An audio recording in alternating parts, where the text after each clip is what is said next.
کبھی عرش پر تو کبھی فرش پر، کبھی ان کے در کبھی در بدر، غم عاشقی تیرا شکریہ میں کہاں کہاں سے گزر گیا، کبھی راستے میں تنہا ہوں برو، صحرا میں جنوں کا ہم سفر ہوں، میرا کوئی گھر نہیں۔ معزز خواتین و حضرات، انسانی تاریخ کا سب سے لمبا سفر، یعنی جب ہمارے پیارے اور آخری نبی حضرت محمد صلی اللہ علیہ وآلہ وسلم کو معراج پر لے جایا گیا، یہ معراج کا سفر تاریخ اسلام کے واقعات اور نبی پاک صلی اللہ علیہ وآلہ وسلم کے معجزات میں سے ایک عظیم معجزہ ہے، جسے ہم نے مختلف ویڈیوز میں سنا ہوگا۔ ہر ایک نے اپنے اپنے انداز میں واقعہ معراج پیش کیا، کسی نے مختصر تو کسی نے تفصیل کے ساتھ، اور کسی نے اس کے مخصوص حصے کا ذکر کیا اور کسی نے اسے اشعار کی صورت میں بیان کیا، لیکن آج کی اس ویڈیو میں تفصیل کے ساتھ واقعہ معراج کا ذکر کریں گے تاکہ ناظرین و سامعین ایک نظر میں واقعہ معراج کو جان سکیں۔ واقعہ معراج اعلان نبوت کے 10ویں سال اور مدینہ ہجرت سے 1 سال پہلے پیش آیا۔ ماہ رجب کی 27ویں رات ہے۔ اللہ تعالیٰ فرشتوں سے ارشاد فرماتا ہے، اے فرشتوں، آج کی رات میری تسبیح بیان مت کرو، میری حمد و تقدیس کرنا بند کر دو، آج کی رات میری اطاعت و بندگی چھوڑ دو، آج کی رات جنت الفردوس کو لباس اور زیور سے آراستہ کرو، میری فرما برداری کا کلا اپنے سر پر باندھ لو۔ اے جبرائیل، میرا یہ پیغام میکائیل کو سنا دو کہ رزق کا پیمانہ ہاتھ سے علیحدہ کر دے۔ اسرافیل سے کہہ دو کہ وہ سور کو کچھ دیر کے لیے موقوف کر دے۔ اسرائیل سے کہہ دو کہ کچھ دیر کے لیے روحوں کو قبض کرنے سے ہاتھ اٹھا لے۔ رضوان سے کہہ دو کہ جنت الفردوس کی درجہ بندی کرے۔ مالک سے کہہ دو کہ دوزخ کو تالا لگا دے۔ خلد بری کی روحوں سے کہہ دو کہ آراستہ و پراستہ ہو جائیں اور جنت کے محلوں کی چھتوں پر صف بستہ کھڑی ہو جائیں، اور جنت کے جو محل ہیں ان کی چھتوں پر یوں کھڑے ہوں کہ معلوم ہو جائے کہ سربستہ کھڑے ہیں، اور مشرق سے مغرب تک جس قدر قبریں ہیں ان سے عذاب ختم کر دیا جائے۔ آج کی رات شب معراج میرے محبوب حضرت محمد صلی اللہ علیہ وآلہ وسلم کے استقبال کے لیے تیار ہو جاؤ۔ آج کی اس ویڈیو میں واقعہ معراج النبی صلی اللہ علیہ وآلہ وسلم کو قرآن و حدیث اور سیرت کی روشنی میں بیان کیا جائے گا۔ چشم زدن میں عالم بالا کا نقشہ بدل جاتا ہے۔ حکم ربی ہوا، اے جبرائیل، اپنے ساتھ 70,000 فرشتے لے جاؤ۔ حکم الہی سن کر جبرائیل امین سواری لینے جنت میں جاتے ہیں، اور آپ نے ایسی سواری کا انتخاب کیا جو آج تک کسی شہنشاہ کو بھی میسر نہ ہوگی۔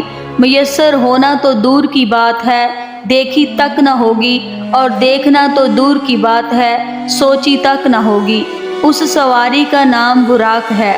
تفسیر روح البیان میں ہے کہ نبی کریم صلی اللہ علیہ وآلہ وسلم سے پہلے براق پر کوئی سوار نہیں ہوا۔ ماہ رجب کی 27ویں شب کس قدر پرکیف رات ہے، مطلع بالکل صاف ہے، فضاؤں میں عجیب سی کیفیت طاری ہے، ستارے پوری آب و تاب کے ساتھ جھلملا رہے ہیں، پوری دنیا پرسکوت و خاموشی کا عالم طاری ہے۔ نصف شب گزرنے کو ہے کہ یکا یک آسمانوں کا دروازہ کھلتا ہے، انوار و تجلیات کے جلوے سمیٹتے حضرت جبرائیل علیہ السلام نورانی مخلوق کے جرمٹ میں جنتی براق لیے آسمان کی بلندیوں سے اتر کر حضرت ام ہانی رضی اللہ تعالی عنہا کے گھر تشریف لاتے ہیں، جہاں ماہ نبوت حضرت محمد صلی اللہ علیہ وآلہ وسلم بے خواب ہیں، آنکھیں بند کیے، دل بیدار لیے آرام فرما رہے ہیں۔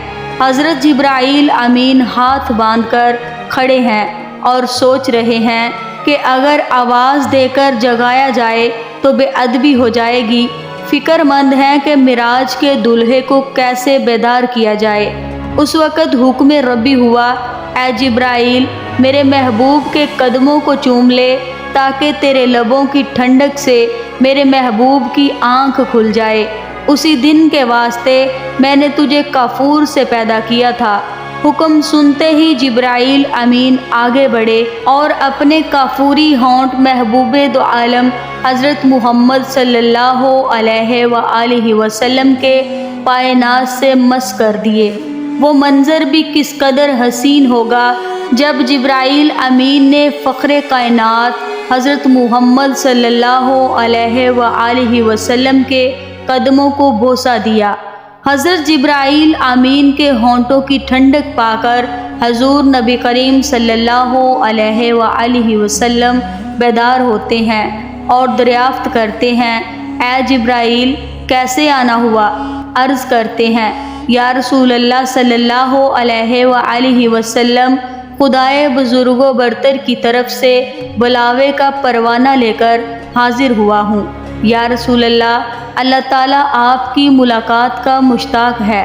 حضور نبی کریم صلی اللہ علیہ وآلہ وسلم تشریف لے چلیے۔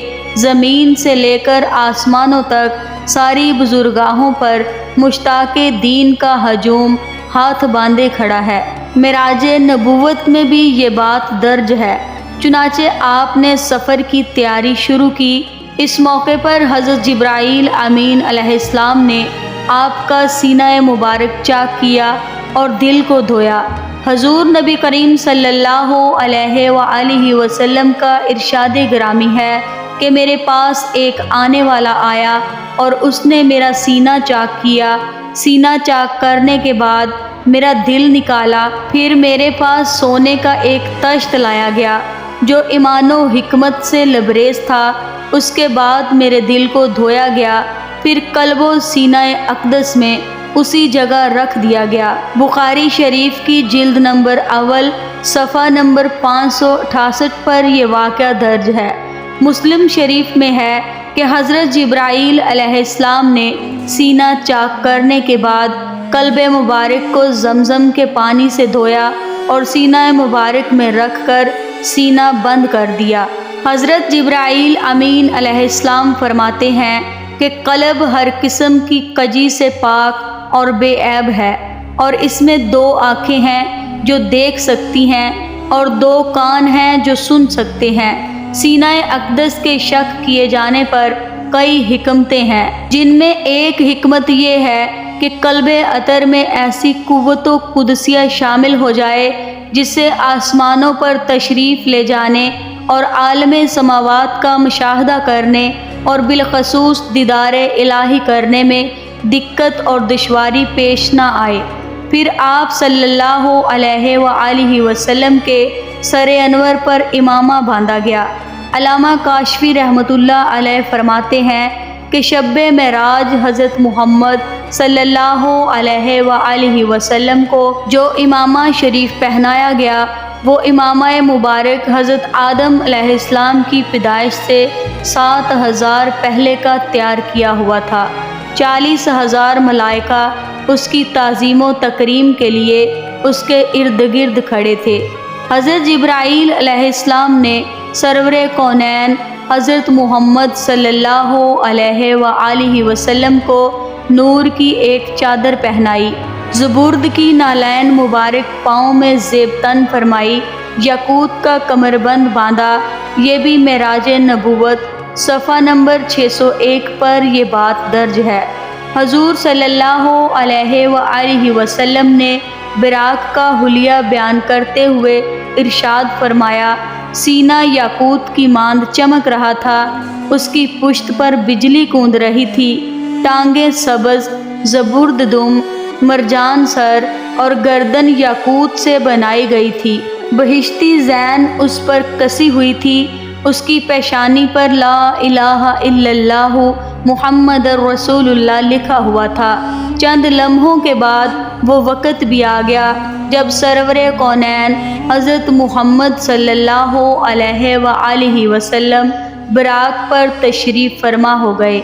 حضرت جبرائیل علیہ السلام نے رکاب تھام لی، حضرت میکائیل نے لگام پکڑ لی، حضرت اسرافیل علیہ السلام نے زین کو سنبھالا۔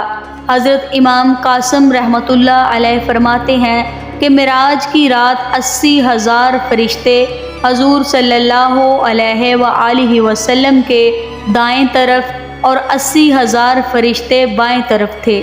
فضا فرشتوں کے درود و سلام سے گونج اٹھی اور آقا نامدار حضرت محمد مصطفیٰ صلی اللہ علیہ وآلہ وسلم درود و سلام کی گونج میں سفر معراج کا آغاز فرماتے ہیں۔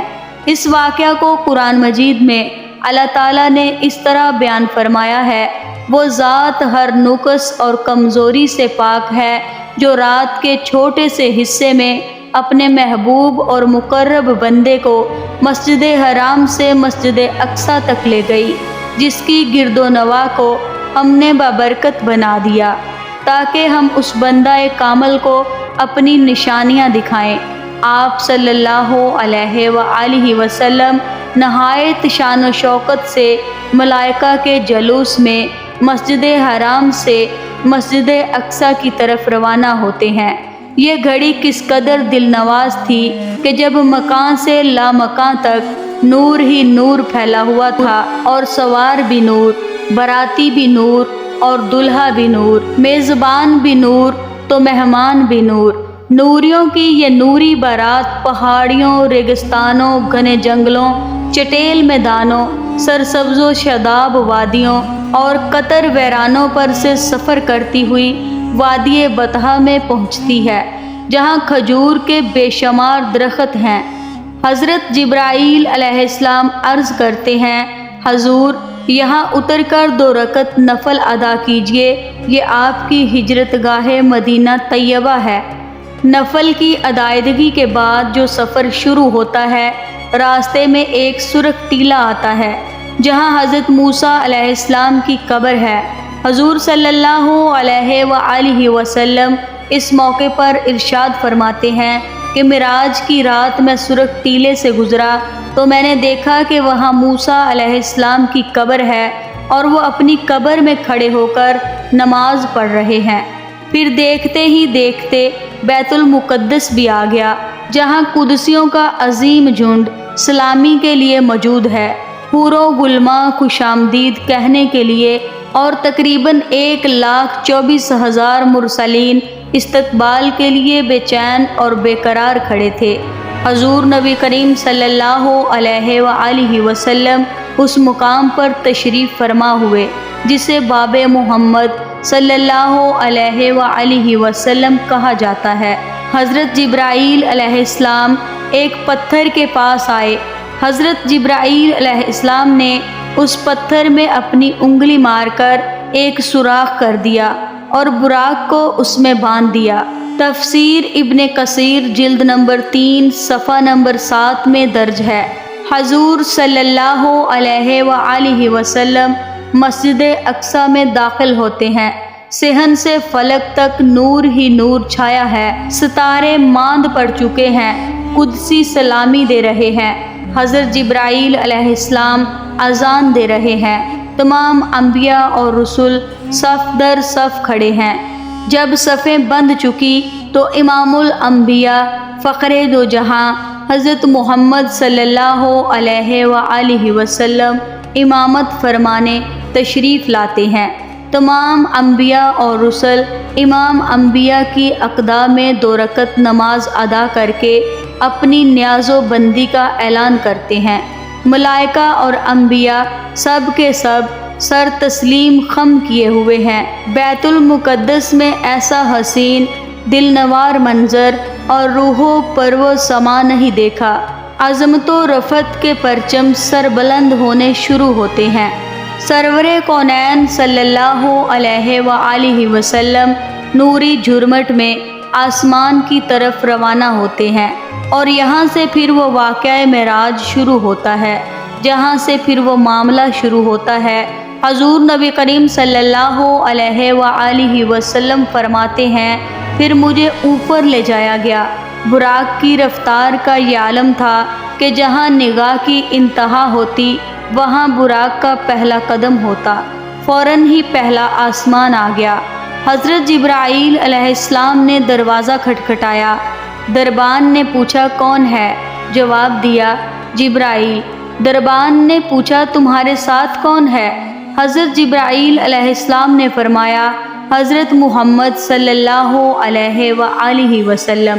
دربان نے کہا مرحبا، دروازے انہی کے لیے کھولے جائیں گے۔ چنانچہ دروازہ کھولا گیا۔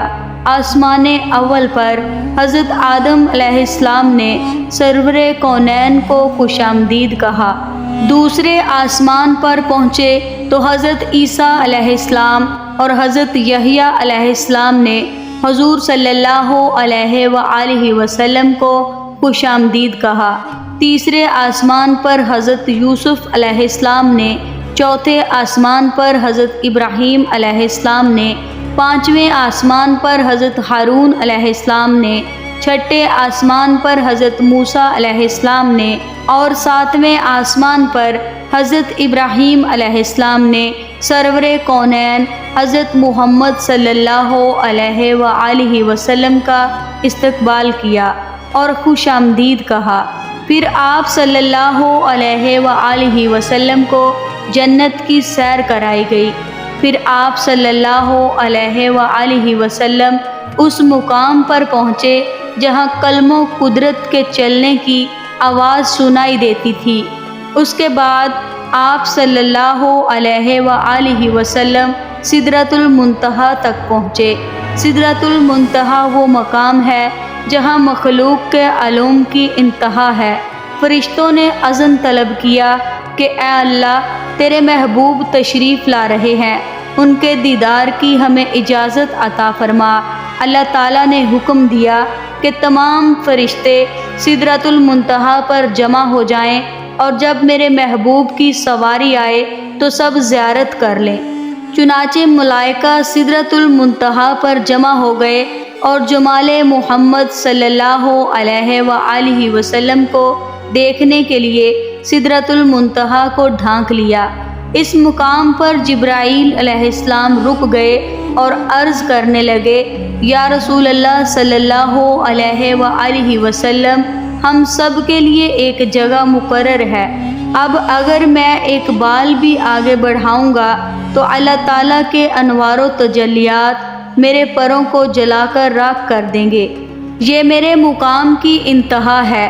سبحان اللہ۔ حضور صلی اللہ علیہ وآلہ وسلم کی رفعت و عظمت کا اندازہ لگائیے کہ جہاں شہباز سدرۃ المنتہا کے بازو تھک جائیں اور روح الامین کی حد ختم ہو جائے، وہاں حضور نبی کریم صلی اللہ علیہ وآلہ وسلم کی پرواز شروع ہوتی ہے۔ اس موقع پر حضور صلی اللہ علیہ وآلہ وسلم ارشاد فرماتے ہیں اے جبرائیل کوئی حاجت ہو تو بتاؤ۔ حضرت جبرائیل علیہ السلام نے عرض کی یا رسول اللہ میں یہ مانگتا ہوں کہ قیامت کے دن پل صراط پر آپ کی امت کے لیے بازو پھیلا سکوں تاکہ حضور صلی اللہ علیہ وآلہ وسلم کا ایک ایک غلام آسانی کے ساتھ پل صراط سے گزر جائے۔ حضور تاجدار انبیاء صلی اللہ علیہ وآلہ وسلم جبرائیل امین کو چھوڑ کر تنہا انوار تجلیات کی منازل طے کرتے گئے۔ مواہب الدنیا میں ہے کہ جب حضور اکرم صلی اللہ علیہ وآلہ وسلم عرش کے قریب پہنچے تو آگے حجاجات ہی حجاجات تھے، تمام پردے اٹھا دیے گئے۔ اس واقعہ کو قرآن مجید میں اس طرح بیان فرمایا گیا ہے کہ پھر اس جلوہ حسن نے اپنے ظہور کا ارادہ فرمایا اور وہ محمد صلی اللہ علیہ وآلہ وسلم شب معراج عالم مقام کے سب سے اونچے کنارے پر تھے، یعنی عالم خالق کی انتہا پر تھے۔ حضرت امام رازی رحمۃ اللہ علیہ فرماتے ہیں کہ سرور دو عالم صلی اللہ علیہ وآلہ وسلم شب معراج آسمان بری کے بلند کناروں پر پہنچے تو تجلی الہی متوجہ نمائش ہوئی۔ حضور صلی اللہ علیہ وآلہ وسلم نے افق اعلیٰ یعنی آسمانوں کے اوپر جلوہ فرمایا۔ پھر وہ مبارک گھڑی بھی آ گئی کہ پیغمبر اسلام حضرت محمد صلی اللہ علیہ وآلہ وسلم حریم الہی میں پہنچے اور اپنے سر کی آنکھوں سے عین عالم بیداری میں اللہ تعالیٰ کی زیارت کی۔ قرآن مجید محبوب و محب کی اس ملاقات کا منظر ان دلکش الفاظ میں یوں بیان کرتا ہے: پھر وہ رب العزت اپنے حبیب محمد صلی اللہ علیہ وآلہ وسلم سے قریب ہوا، پھر اور زیادہ قریب ہو گیا، پھر جلوہ حق اور حبیب مکرم صلی اللہ علیہ وآلہ وسلم صرف 2 کمانوں کی مقدار فاصلہ رہ گیا، انتہائے قرب سے اس سے بھی کم ہو گیا۔ پھر اللہ تعالیٰ نے اپنے حبیب کو اپنے قرب سے نوازا، پس اسی خاص مقام قرب و وصال پر اللہ پاک نے اپنے محبوب کی طرف وحی فرمائی۔ حضرت امام جعفر فرماتے ہیں کہ یہ وحی اللہ تعالیٰ نے براہ راست اپنے محبوب کو ارشاد فرمائی، درمیان میں کوئی وسیلہ نہ تھا۔ پھر راز و نیاز کی گفتگو ہوئی، اسرار و موز سے آگاہی فرمائی، جسے اللہ تعالیٰ نے تمام مخلوق سے پوشیدہ رکھا۔ اس گفتگو کا علم اللہ پاک اور حضور صلی اللہ علیہ وآلہ وسلم ہی کو ہے۔ سورہ نجم کی آیات میں حضور صلی اللہ علیہ وآلہ وسلم کی مقدس آنکھوں کا ذکر ہے کہ جب آپ صلی اللہ علیہ وآلہ وسلم شب معراج کی رات اس مقام پر پہنچے جہاں سب کی عقلیں دنگ رہ جائیں، وہاں آپ صلی اللہ علیہ وآلہ وسلم نے دائیں بائیں کہیں نہیں دیکھا، نہ آپ کی آنکھیں بہکیں، بلکہ خالق کائنات کے جلووں میں گم تھی۔ واقعہ معراج کا ذکر کرتے ہوئے اللہ تعالیٰ قرآن پاک میں مزید ارشاد فرماتا ہے: بے شک انہوں نے معراج کی شب اپنے رب کی بڑی نشانیاں دیکھیں۔ انشاءاللہ باقی کا کچھ حصہ کل کی ویڈیو میں بتایا جائے گا۔ کچھ نافرمان لوگوں نے کیسے میرے آقا کریم صلی اللہ علیہ وآلہ وسلم کا شب معراج پر جانے کا مذاق بنایا، پھر نبی کریم صلی اللہ علیہ وآلہ وسلم نے کیا کیا نشانیاں دکھائیں اور اپنی امت کے لیے معراج سے واپسی پر کیا کیا تحفے لائے گئے، یہ سب کچھ کل کی ویڈیو میں تفصیل کے ساتھ بیان کریں گے۔ اللہ حافظ۔